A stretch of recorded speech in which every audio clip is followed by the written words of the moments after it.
Assalamualaikum warahmatullahi wabarakatuh dan salam sejahtera untuk kita semua.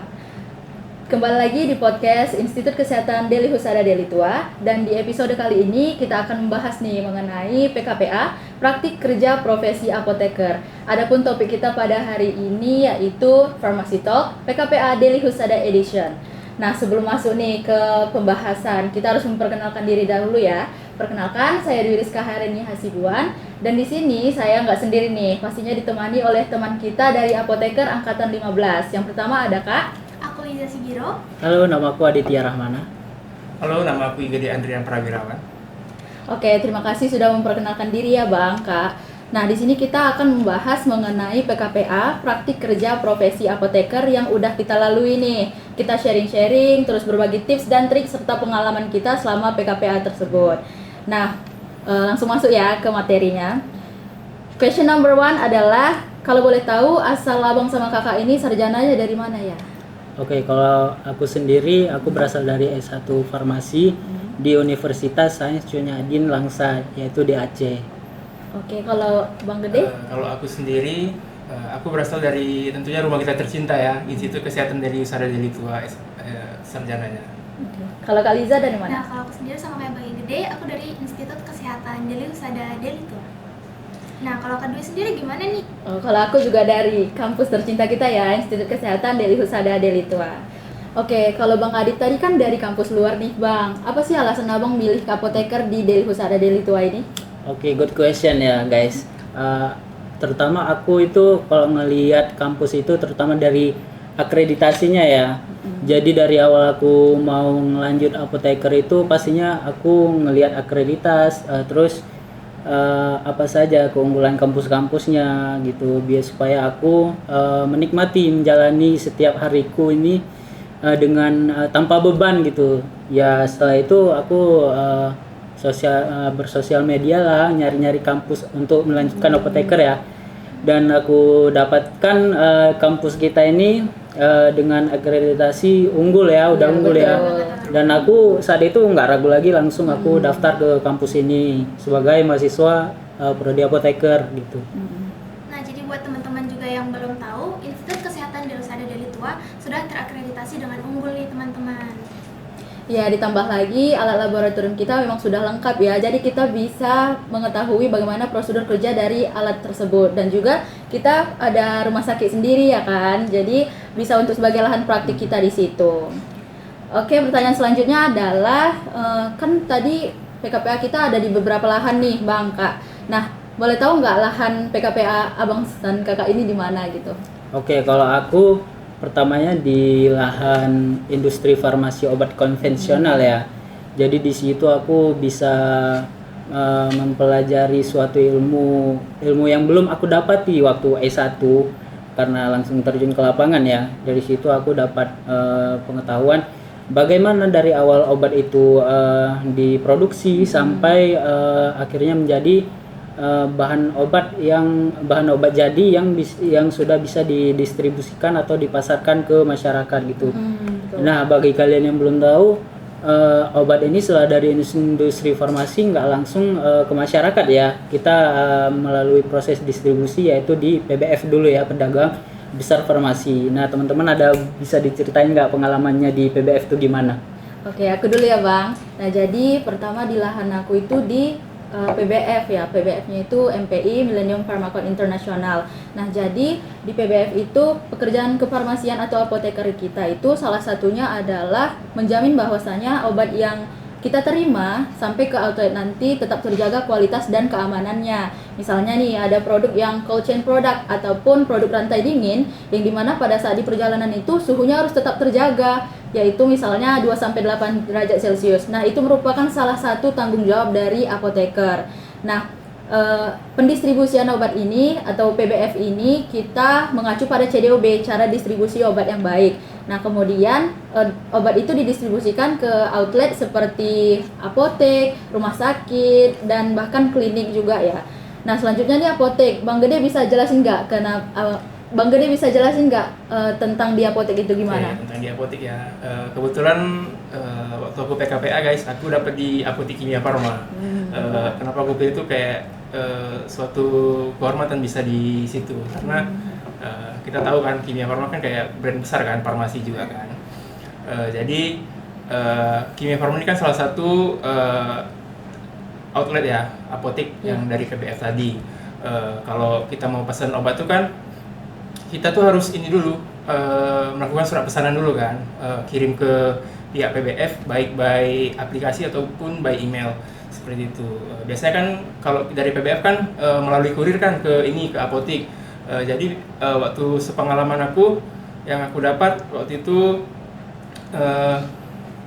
kurir itu datang, kita cek dulu tuh surat pesanan kita apakah sudah sesuai dengan yang ada di faktur, kayak misalkan kayak nomor batch, expired, jenis sediaannya, kekuatan sediaan seperti itu. Dan kebetulan waktu lalu apotek Kimia Farmaku tuh ada ini kayak klinik gitu guys, ada klinik. Jadi di sana tuh aku bisa ini kayak peracikan obat, terus kayak melakukan pelayanan informasi, swamedikasi, dan gimana berkomunikasi dengan dokter terkait pemilihan obat seperti itu. Oh ya, berarti memang ada dua pekerjaan kefarmasian ya kan Bang di situ. Seperti yang pertama itu pengelolaan sediaan farmasi dan juga pelayanan farmasi klinisnya. Oke, dari PBF tadi kan udah ke apotek, kan ke rumah sakit juga. Kak Liza boleh tolong jelasin Kak, ke rumah sakit itu gimana? Nah, kalau jadi di rumah sakit itu seperti yang Kak Dwi tadi bilang, pekerjaan kefarmasian itu ada dua. Yang pertama ada pengelolaan sediaan farmasi dan juga pelayanan farmasi klinis. Nah, untuk pengelolaan sediaan farmasi tuh nggak beda jauh sama yang di apotek. Yang bedain itu dia di bagian perencanaannya. Ternyata perencanaan di rumah sakit itu harus ada by datanya seperti dari formularium. Nah, untuk selanjutnya yaitu pelayanan farmasi klinis. Untuk pelayanan farmasi klinis di rumah sakit itu ternyata lebih kompleks nih teman-teman daripada di lahan PKPA yang lainnya, dimana mulai dari pengkajian dan pelayanan resep, PIO ataupun pelayanan informasi obat, konseling, edukasi kepada pasien, mempelajari interaksi obat, monitoring efek samping obat yang mungkin akan terjadi, dan ada beberapa hal lagi. Contohnya tadi seperti pelayanan dan pengkajian resep.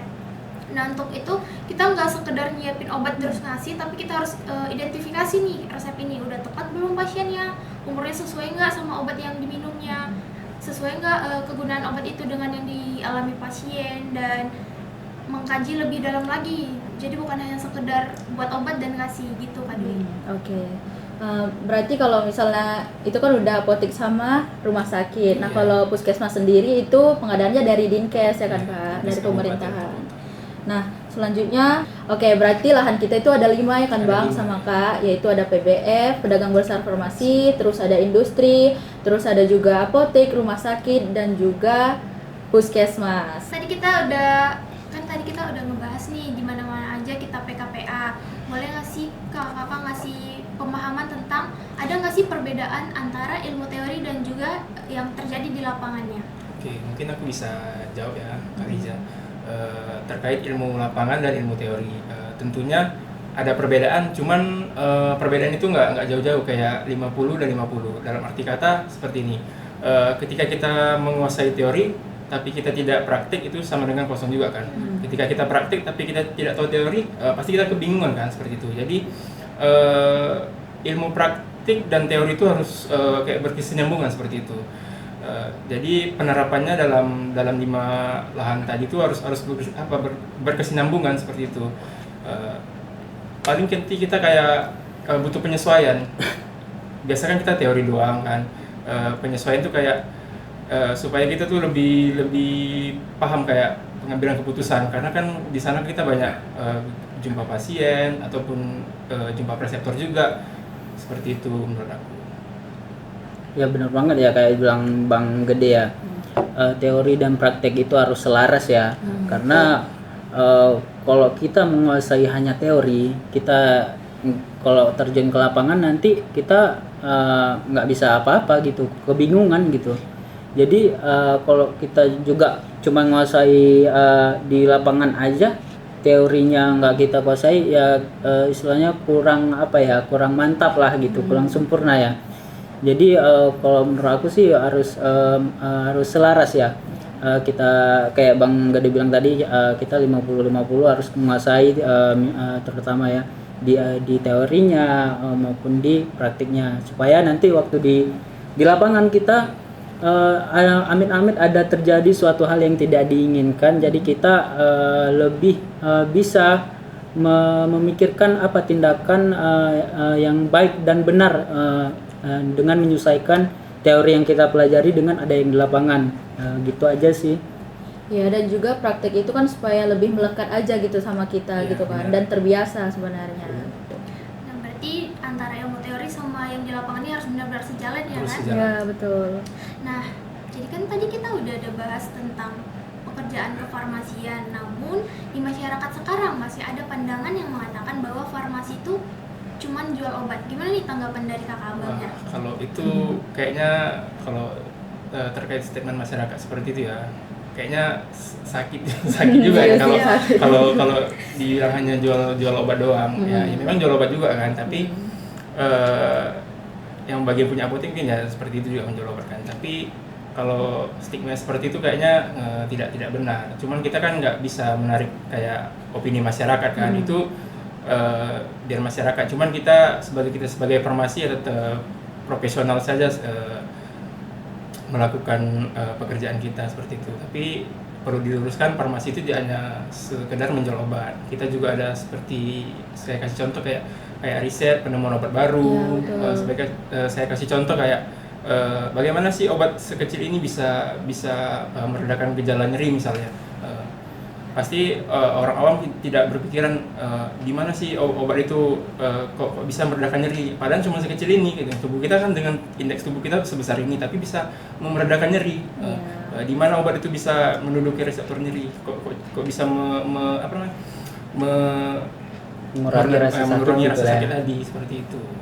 Itu sih kalau dari aku pribadi, stigma itu kurang setuju aja gitu.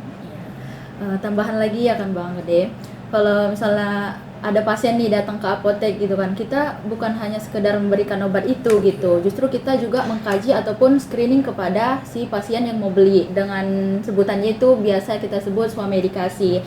Nah, swamedikasi itu ada metode WWHM namanya kan, WWHAM gitu. Nah, W itu what apa, jadi WWHM, metode WWHM.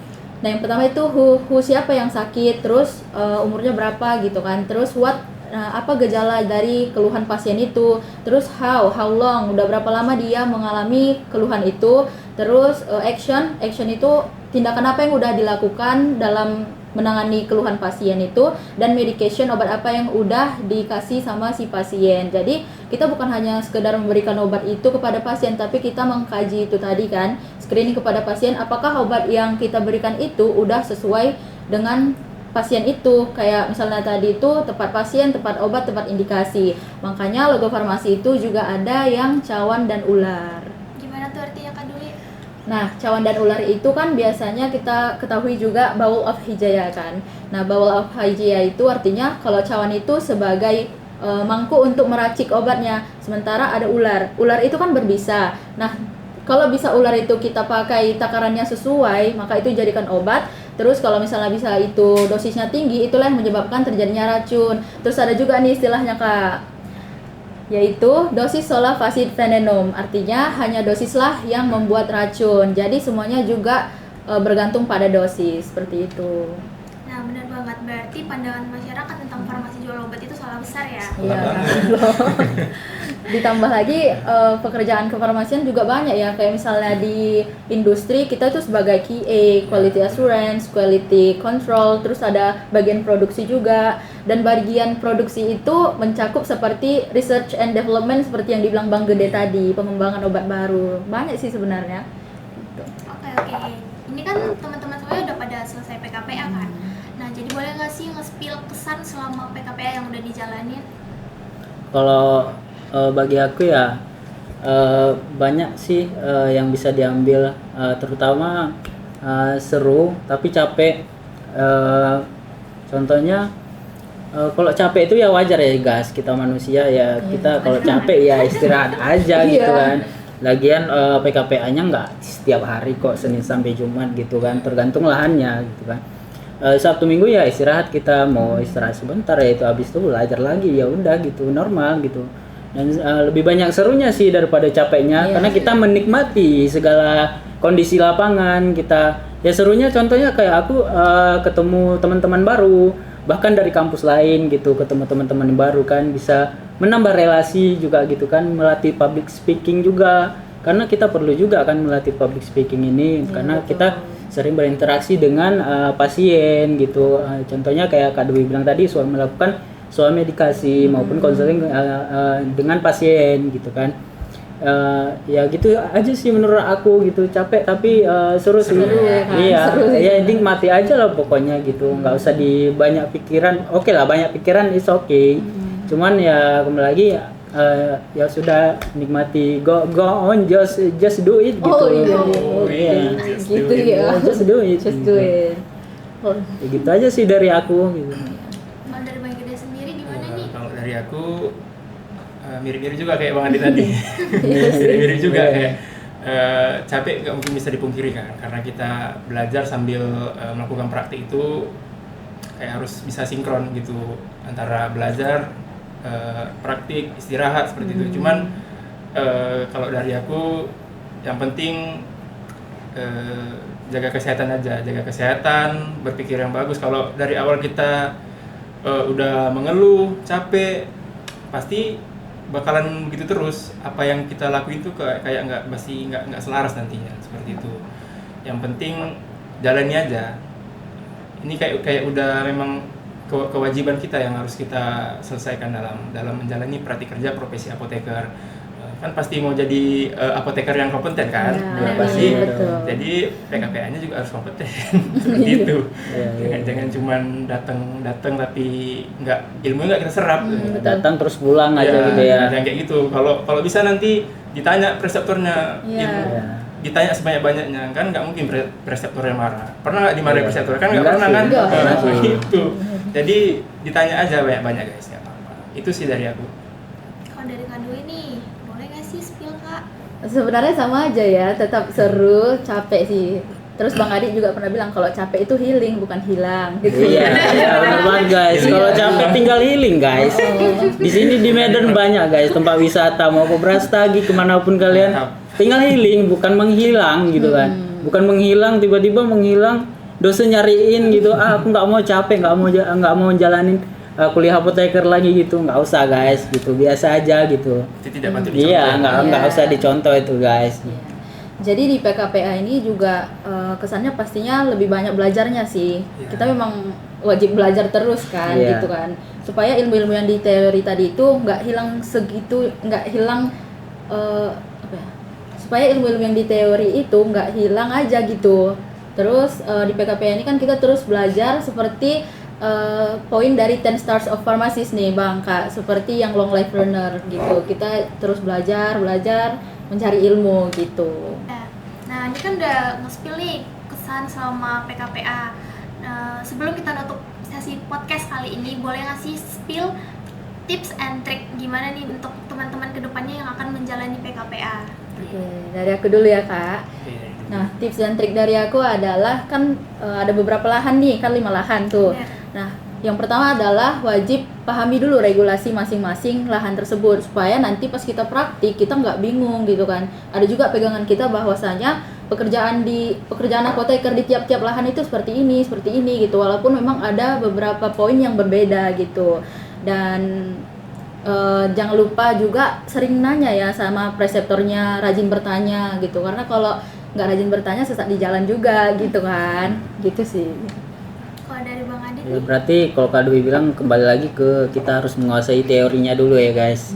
Baru setelah itu kita ke lapangan untuk praktik real time-nya, real life-nya gimana gitu ya. Kalau dari aku sih mungkin ya kalau aku sendiri aku harus kalian harus mempelajari public speaking, belajar pelan-pelan lah public speaking. Karena kenapa? Kayak tadi aku bilang kita ada melakukan medikasi, ada konseling dengan pasien. Bahkan bukan itu aja, kita berinteraksi dengan teman-teman sejawat juga, bagaimana cara berinteraksi. Jadi kita di lapangan nggak harus diam aja gitu. Walaupun aku Bang introvert, gimana Bang, aku nggak bisa public speakingnya kurang gitu. males ngomong guys percaya guys, introvert boleh gitu kan, tapi ya sebagai calon apoteker kita harus mungkin harus belajar skill yang baru, soft skill lah gitu.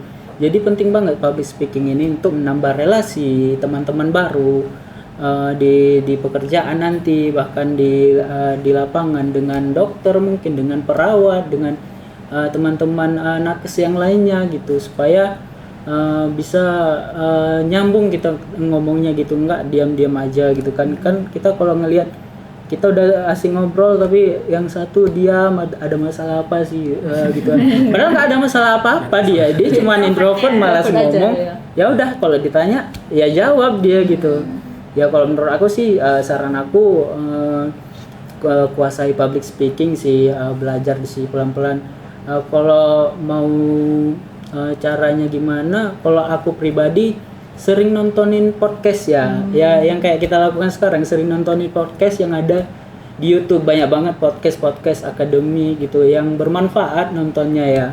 Jadi kita otomatis bisa melekat gitu di ingatan, di pikiran gitu kan, otomatis bisa melekat apa yang diomongin, gimana cara ngomongnya, mungkin gesturnya gimana waktu ngomong gitu kan, pemilihan kata-katanya gitu. Oke sih, dari aku itu aja sih tips dan triksnya. Kalau teman-teman ada nggak nambah? Aku yang penting tips and triknya ya, yang penting sehat dulu. Iya sih. Sehat. Iya, Ya benar sih, itu yang pertama sih Kalau harus. sakit nggak bisa PKPA kan. Iya. Yang penting sehat dulu. Tapi yang poin penting tuh harus lebih percaya diri tadi. Dari yang apa dibilang Bang Andi tadi, kita harus lebih percaya diri. Iya. Kalau dari awal kita memang introvert ataupun kita biasa kayak bersirkel tapi kan kita nggak bisa nerapkan itu waktu praktik kerja kan, karena kan jadwal kita kan random dipilih, udah terpilih dari prodi kan. Kita nggak bisa pilih ini bestiku aku harus sama dia, nggak bisa seperti itu, karena nanti pun kita suatu saat di dunia kerja kan nggak mungkin sama terus kan sama mereka. Jadi mau diletak dimanapun kita harus percaya diri sih. Percaya diri itu penting, sangat penting menurut aku. Terima kasih. Oke, wah nggak terasa ini kita udah berada di ujung acara nih Bangka. Oke, dari percakapan kita tadi, sharing-sharing kita tadi dapat disimpulkan bahwasanya PKPA, praktik kerja profesi apoteker ini sangat-sangat penting ya bagi calon apoteker nantinya. Dan melalui PKPA ini kita tidak hanya menerapkan ilmu teori saja, tapi kita langsung praktik di lapangannya, bertemu dengan masyarakat, pasien di situ. Dan PKPA juga mengajarkan bahwasanya profesi apoteker ini bukan hanya tentang obat, tetapi juga tentang bagaimana memberikan edukasi kepada pasien, terus ketelitian, tanggung jawab, dan juga kerja sama tim medis lainnya, seperti itu. Semoga pengalaman dan cerita kami ini dapat bermanfaat oleh mahasiswa apoteker lainnya yang akan menjalani PKPA nantinya.